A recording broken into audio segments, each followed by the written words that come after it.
Olá, bem-vindos ao Mundo da Lua, o seu canal de audiobooks. Eu sou a Lua e hoje eu vou ler para vocês. Se quiser acompanhar o restante do livro, não se esquece de se inscrever no canal para você ficar sabendo quando saem os próximos capítulos. Obrigada e boa leitura!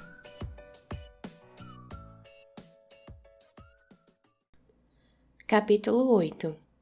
Mais uma vez, Han-Su não estava errado. A guerra de fato terminou, mais rápido do que ele havia previsto. Mas nem mesmo ele poderia ter imaginado os bombardeios finais. Um bunker protegera Yoseb do pior, mas, quando ele finalmente saiu para a rua, a parede em chamas de um galpão de madeira próximo atingiu o lado direito de seu corpo e chamas azuis e laranja o engoliram. Um conhecido que trabalhava com ele na fábrica apagou o fogo, e os homens de Han-Su, por fim, o encontraram em um hospital precário em Nagasaki. Foi em uma noite estrelada, animadoramente silenciosa depois de uma longa temporada de cigarras, que Han-Su chegou à fazenda de Tamaguchi levando Yoseb em um caminhão militar americano. Mosasu foi o primeiro a avistar o caminhão e, pequeno e ligeiro, disparou até o chiqueiro para pegar as lanças de bambu. A família ficou junto à porta entreaberta do celeiro, observando enquanto o veículo se aproximava. Tomem, disse Mosasu, entregando as lanças ocas e barulhentas à mãe, à avó, ao irmão e à tia, e ficando com duas para si. Kim Xangu estava tomando banho. Mosasu sussurrou para o irmão. Você precisa avisar ao ajuste, tirá-lo do banho. Entregue uma arma a ele. O garoto entregou a Noa uma lança para Kim e guardou a outra para si. Mosasu agarrou sua lança com força, preparado para atacar. O suéter de segunda mão e cheio de furos que havia herdado de Noa pendia frouxamente sobre as calças de trabalho, feitas de sacos de farinha. Ele era alto para um garoto de 6 anos. A guerra acabou, lembrou Noa com firmeza. Provavelmente são os homens de ajuste Han-Su. Abaixe essa coisa antes que se machuque. O caminhão parou e 2 coreanos que trabalhavam para Han-Su pegaram a maca na qual estava Yoseb, enfaixado e fortemente sedado. Kyung-hee soltou a lança, deixando-a cair na terra macia, e colocou a mão no ombro de Mosasu para manter o equilíbrio. Han-Su saiu da cabine do caminhão, enquanto o motorista, um soldado americano de cabelos ruivos, ficou lá dentro esperando. Mosasu olhou de soslaio para ele. O motorista tinha pele clara e coberta de sardas e cabelo louro avermelhados, como fogo. Ele não parecia mau, e Ajushi Han-Su não parecia estar com medo. Em Osaka, Haru-san, o líder da associação de bairro, que costumava ficar encarregado do racionamento, tinha dito às crianças da vizinhança que os americanos matavam indiscriminadamente, de modo que todos deveriam fugir caso vissem um soldado americano. Era preferível se suicidar a ser capturado. Quando percebeu que Mosasu estava olhando para ele, o motorista acenou, mostrando os dentes brancos e retos. Kyung-hee se aproximou lentamente da maca. Ao ver as queimaduras de Yoseb, cobriu a boca com as mãos. Apesar das terríveis notícias sobre os bombardeios, ela acreditava que Yoseb estava vivo, que não morreria sem que ela soubesse. Tinha rezado por ele continuamente, e agora ele estava em casa. Kyung-hee caiu de joelhos e abaixou a cabeça. Todos ficaram em silêncio até ela se levantar. Até Kim estava chorando. Han-Su assentiu para a mulher delicada e bonita que chorava e lhe entregou um grande embrulho de papel e um tubo de pomada para queimaduras fornecido pelo exército americano. Há remédios no pacote. Misture uma colher bem pequena do pó com água ou leite e dê a ele à noite para que consiga dormir. Quando acabar, não haverá mais, então terá que ir diminuindo aos poucos a quantidade. Ele vai implorar por mais, mas você precisa dizer que está tentando fazer com que dure.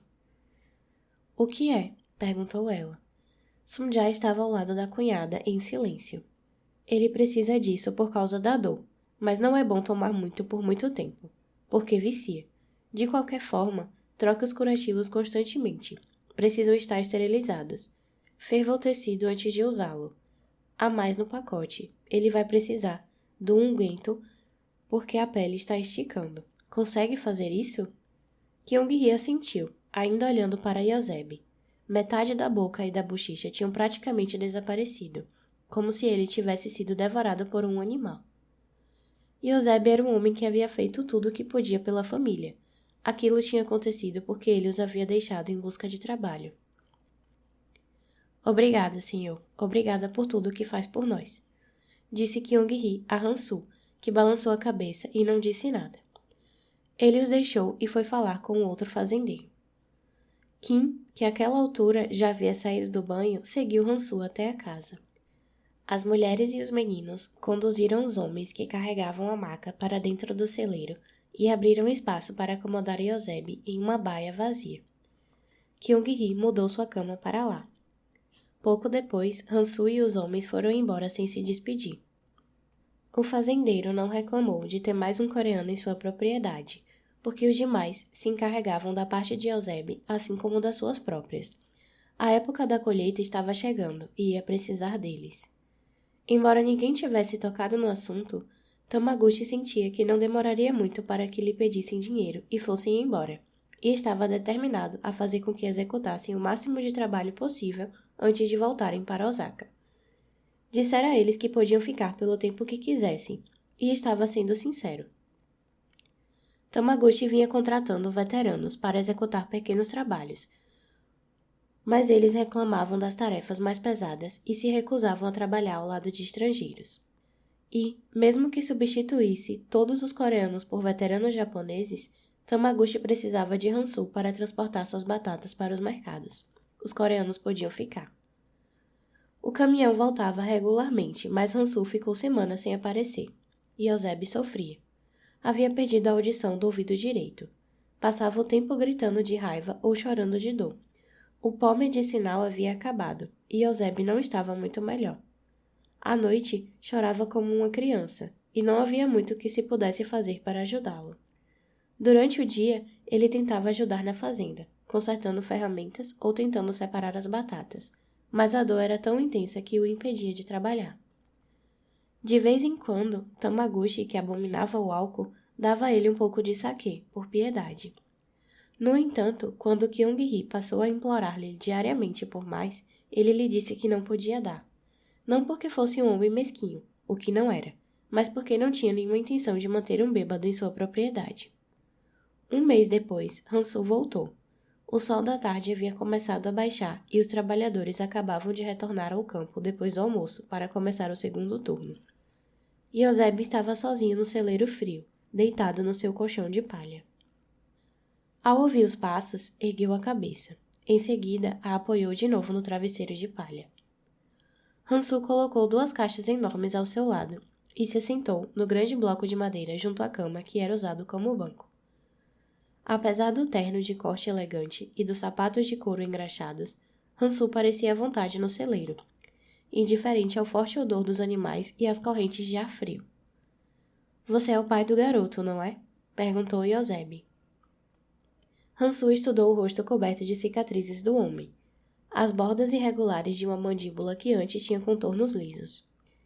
A orelha direita de Eusébio agora era um botão de flor, dobrada sobre si mesma. Foi por isso que fez tudo o que fez, acrescentou. Noah é meu filho, disse Han-su. Temos uma dívida com você, algo que talvez nunca sejamos capazes de pagar. Han-su ergueu as sobrancelhas, mas não disse nada. Era sempre melhor não falar muito. Mas não deve se aproximar dele.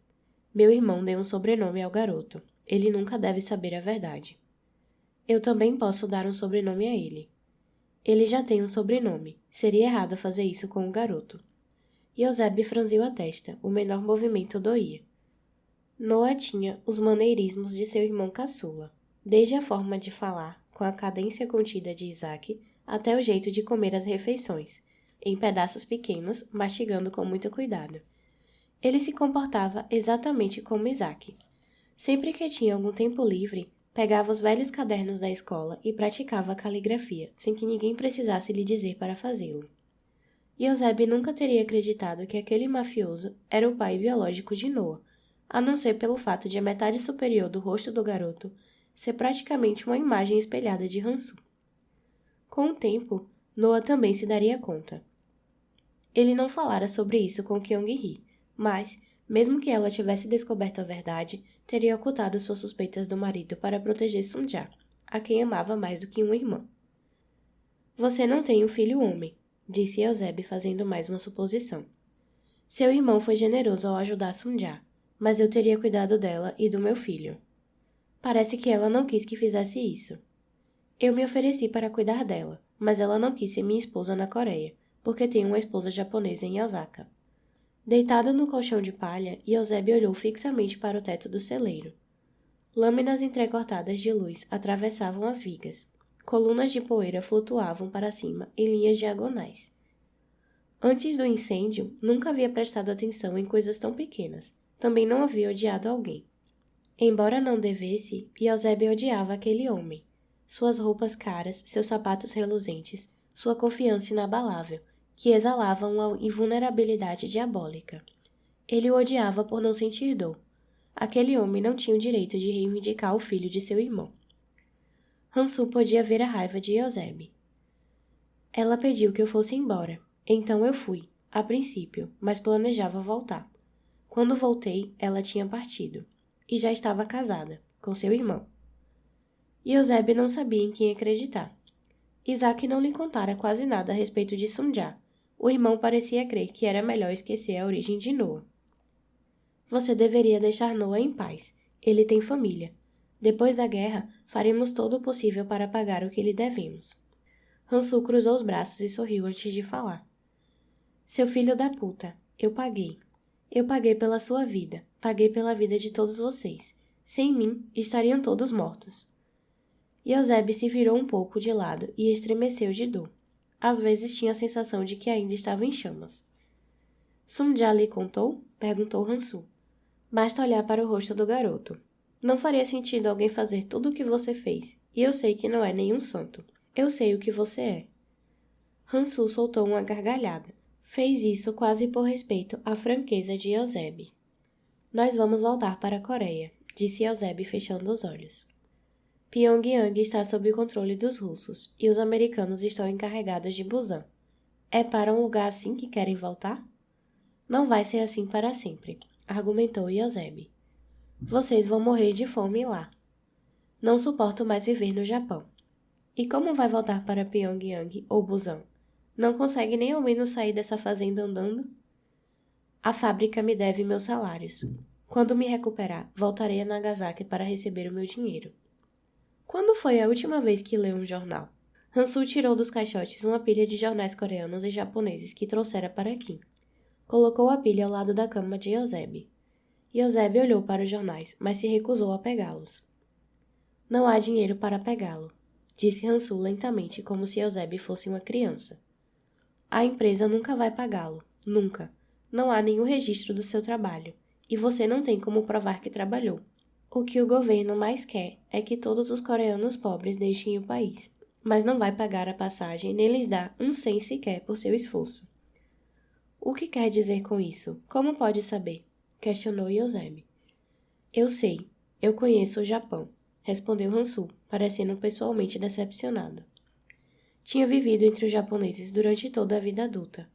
Seu sogro era sem dúvida o agiota japonês mais poderoso de Kansai. Hansu podia dizer com segurança que os japoneses eram patologicamente intratáveis quando queriam ser. Nesse sentido, eram iguais aos coreanos, exceto pelo fato de que sua teimosia era mais silenciosa e mais difícil de detectar. Sabe como é difícil arrancar dinheiro de um japonês? Se não quiserem lhe pagar, nunca pagarão. Vai perder seu tempo. O corpo inteiro de Eusebe ardia e coçava. Todos os dias, para cada barco que zarpa rumo à Coreia cheio de idiotas querendo voltar para casa, 2 barcos lotados de refugiados voltam, porque não há nada para comer lá. As pessoas que vêm da Coreia estão ainda mais desesperadas do que vocês. Estão dispostas a trabalhar em troca de um pedaço de pão velho. As mulheres se prostituem depois de 2 dias sem ter o que comer. Se tiverem filhos para alimentar. Você está sonhando com um país que não existe mais. Meus pais estão lá. Não, eles não estão. Eusebe se virou para olhar nos olhos de Hansu. Por que acha que eu trouxe apenas a mãe de Sunja? Realmente acha que não fui capaz de encontrar seus pais e seus sogros? Você não sabe o que aconteceu a eles, disse Eusebe. Já fazia mais de um ano que nem ele nem Kyung-hee tinham notícias dos pais. Eles foram fuzilados.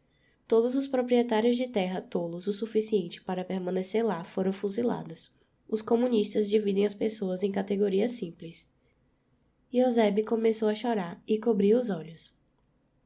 A mentira tinha que ser contada, e Hansu não se importava de contá-la. Se os pais deles ainda não estivessem mortos, inevitavelmente morreriam de fome ou de velhice. Era bem provável que tivessem sido fuzilados. As condições no norte, ocupado pelos comunistas, eram terríveis. Diversos proprietários de terra haviam sido presos, mortos e atirados em valas comuns. Não, ele não sabia ao certo se os pais de Eusebe estavam vivos ou não, e sim, poderia ter descoberto se não se importasse em arriscar alguns de seus homens para encontrá-los, mas não via sentido em fazer isso. Não via como a vida deles poderia ser útil a seus propósitos. Encontrar a mãe de Sung-ja tinha sido fácil. Foram necessários apenas 2 dias do tempo de seus homens. No esquema geral, era preferível que Eusebe e Kyung-hee tivessem perdido os pais, porque Sung-ja os teria seguido cegamente para a Coreia, imbuída de algum senso de dever absurdo. Seria melhor que Eusebe e Kyung-hee ficassem no Japão, por enquanto, de qualquer maneira. Hansu nunca permitiria que seu filho fosse para Pyongyang. Ele abriu um dos pacotes e retirou uma garrafa grande de soju. Destampou-a e a passou para Eusebe. Então deixou o celeiro para falar com Tamaguchi sobre o pagamento. Depois de terminar seu trabalho, Sung-ja, enfim, voltou ao celeiro e encontrou Hansu esperando por ela. Ele estava sentado sozinho, ao lado dos comedouros, no extremo oposto, a uma boa distância dos meninos que estavam lendo. Eusebe dormia profundamente. Kyung-hee e Yang-jin estavam na casa preparando o jantar, enquanto Kim carregava sacos de batatas para o galpão. Hansu a cumprimentou primeiro, em seguida gesticulou para que ela se aproximasse. Já não sentia necessidade de ser discreto. Sung-ja ficou de pé junto ao banco diante de Hansu. Sente-se, sente-se, insistiu ele, mas Sung-ja recusou. Tamaguchi me disse que quer adotar seus filhos, disse ele tranquilamente com um sorriso. O quê? Eu disse a ele que você nunca abriria mão deles. Ele se ofereceu, até mesmo para adotar apenas um deles. Pobre homem, não se preocupe, ele não pode fazer isso. Em breve iremos para Pyongyang, disse ela. Não, isso não vai acontecer. Como assim? Todos em Pyongyang estão mortos, os pais de Kyung-hee, seus sogros, todos fuzilados por possuírem propriedades. Essas coisas acontecem quando o governo muda. É preciso se livrar dos inimigos. E os proprietários de terra são inimigos dos trabalhadores, disse Hansu. O Mu. Sung-ja finalmente se sentou. Sim, é triste, mas não há nada que se possa fazer. Sung-ja era uma mulher pragmática, mas até ela achava que Hansu era incomumente cruel. Quanto mais convivia com ele, mais se convencia de que o homem que amava na juventude era apenas uma ideia que havia criado dele, sentimento sem nenhuma relação com a realidade. Você deveria estar pensando na educação de Noah. Eu trouxe alguns livros para ele começar a estudar para os exames de admissão na faculdade. Mas vocês não podem voltar para a Coreia. Terão que esperar até as coisas ficarem mais estáveis. Não cabe a você decidir isso. Meus filhos não têm um futuro aqui. Se não pudermos voltar agora, voltaremos quando for mais seguro. Sua voz vacilou, mas ela disse o que precisava dizer. Hansu ficou em silêncio por um momento. O que você decidir fazer depois é outra coisa. Mas enquanto isso, Noah deveria estar estudando para a faculdade. Ele já tem 12 anos. Sung-ja vinha pensando sobre a educação de Noah, mas não sabia como ajudá-lo. Além disso, como ia pagar pela faculdade? Eles não tinham dinheiro suficiente nem para a passagem de volta para casa. Sem que Eusebe ouvisse, as 3 mulheres conversavam sobre isso o tempo todo. Tinham que voltar para Osaka para arranjar uma maneira de ganhar dinheiro novamente. Enquanto estiver neste país, Noah deve estudar. A Coreia ficará mergulhada no caos por muito tempo. Além disso, ele já é um bom aluno japonês. Quando voltar, terá um diploma de uma boa universidade japonesa. É o que todos os coreanos ricos estão fazendo, de qualquer maneira, enviando os filhos para o exterior. Se Noah conseguir passar para uma universidade, eu pago. Pago os estudos de Mosasu também. Posso arranjar professores particulares quando voltarem. Não, disse Sunja em voz alta. Não. Ele decidiu não discutir porque sabia que Sunja era teimosa. Tinha aprendido isso. Hansu apontou para os caixotes ao lado da cama de Eusebe. Eu trouxe carne e peixe seco. Também há frutas enlatadas e barras de chocolate dos Estados Unidos. Trouxe as mesmas coisas para a família de Tamaguchi, de forma que não precisam compartilhar com eles. Há tecido na caixa de baixo. Todos vocês precisam de roupas, imagino. Há tesouras, linha e agulhas, acrescentou, orgulhoso de si mesmo por ter levado aquelas coisas. Da próxima vez, vou trazer lã. Sunja não sabia como agir. Não se tratava de ingratidão. Na verdade, sentia vergonha de sua vida, de sua impotência. Tocou os cabelos despenteados com as mãos queimadas pelo sol e as unhas sujas. Não queria que ele a visse daquela maneira. De repente, ocorreu-lhe que nunca mais voltaria a ser bonita. Eu trouxe alguns jornais. Peça que alguém leia para você. As histórias são todas iguais. Vocês não podem voltar agora. Seria péssimo para os meninos. Sunja o encarou. Foi assim que você me fez vir para cá, e é assim que está tentando me fazer ficar no Japão. Você disse que seria melhor para os meninos, então eu os trouxe para a fazenda. Eu não estava errado. Eu não confio em você. Você está tentando me magoar, Sunja, mas isso não faz sentido. Ele balançou a cabeça. Lembre-se, seu marido ia querer que os meninos fossem para a faculdade. Eu também quero o melhor para eles e para você, Sunja. Você e eu... somos bons amigos, disse ele tranquilamente. Sempre seremos bons amigos. Sempre teremos Noah. Ele esperou para ver se ela ia dizer alguma coisa, mas era como se seu rosto tivesse se fechado como uma porta. Seu cunhado sabe, sobre Noah. Eu não contei, ele deduziu. Sunja cobriu a boca com a mão. Não precisa se preocupar, vai ficar tudo bem. Se quiser voltar para Osaka, Kim cuidará de tudo. Recusar minha ajuda seria egoísta da sua parte. Você deveria dar a seus filhos todas as oportunidades. Posso proporcionar muitas coisas a eles. Antes que ela pudesse falar, Kim voltou ao celeiro. Ele passou pelos meninos que continuavam absortos em seus livros. Chefe, disse ele, que bom vê-lo. Gostaria de beber alguma coisa? Hansu respondeu que não. Sunja então se deu conta de que não havia oferecido nada a ele.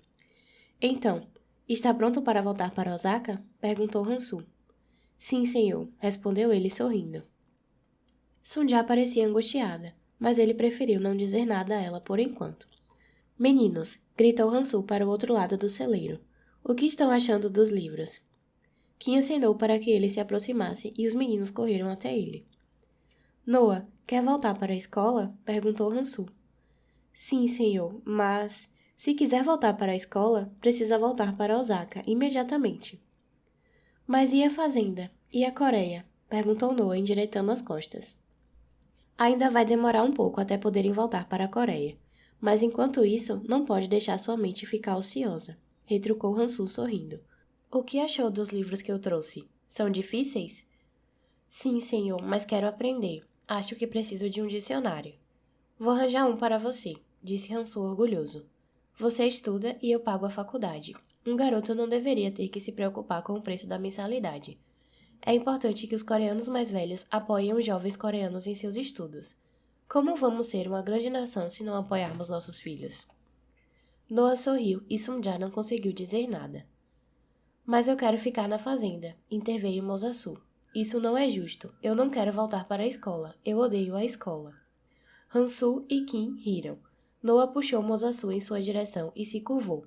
Em seguida, eles foram para o outro lado do celeiro. Quando estavam longe o suficiente dos adultos, Mosasu disse a Noah. Tamaguchi-san disse que podemos morar aqui para sempre. Ele disse que nos considera como filhos.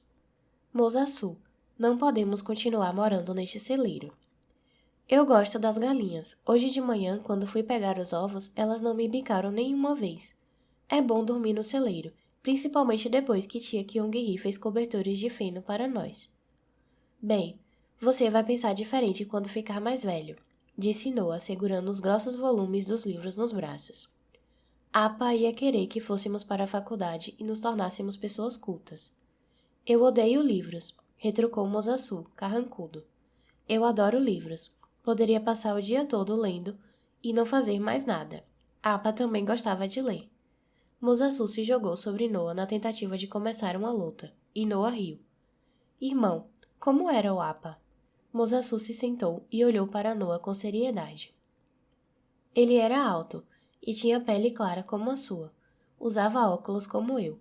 Era muito bom nos estudos e em aprender coisas sozinhos, só lendo nos livros. Ele adorava aprender.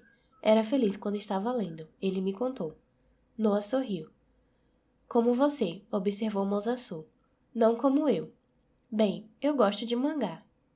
Isso não é leitura de verdade. Mosasu deu de ombros. Ele sempre foi bom com o Ma e comigo. Costumava provocar tio Iosebe e fazê-lo rir. Apa me ensinou a escrever e a memorizar as tabelas de multiplicação. Fui o primeiro na escola a sabê-las de cor. Ele era rico? Não, pastores não podem ser ricos. Eu quero ser rico, disse Mosasu. Quero ter um caminhão grande e um motorista. Achei que você queria morar em um celeiro, disse Noah sorrindo, e recolher ovos de galinha todas as manhãs. Prefiro ter um caminhão, como Ajuste Hansu. Prefiro ser um homem culto, como Apa. Eu não, disse Mosasu. Eu quero ganhar muito dinheiro para que o Ma e tia Kyung-hee não precisem mais trabalhar.